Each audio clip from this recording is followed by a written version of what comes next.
Desde el corazón de Buenos Aires, Pásala va a hablar con alguien que tiene el corazón en Valencia, el Kili González. Bueno, ¿cómo andas, Kili? ¿Bien? Muy bien, muy bien, muy bien. Volviendo a casa, tranquilo. Sí, la verdad que después de tanto tiempo uno pegó la vuelta y, bueno, un poco extraño todo esto de volver, pero bueno, era el... ¿Te acordás de Valencia?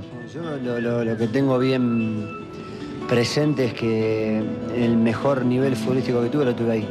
Las mejores cosas que he vivido, las he vivido ahí en todo sentido, no solo en el fútbol. La ciudad, la gente, el cariño que me demostraban, son cosas que a uno le quedan en el recuerdo. Spanietta, ¿qué te acordás de él? Lo volvíamos locos, yo especialmente porque era una persona, bueno, es el utilero del Valencia, donde teníamos una relación muy buena y bueno, era continuamente bromas y pasarlas muy bien dentro del vestuario. ¿Seguís al Valencia por televisión?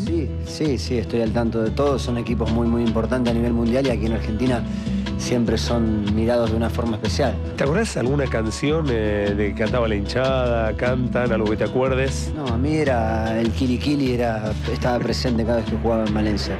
Era como un himno de afecto hacia mí.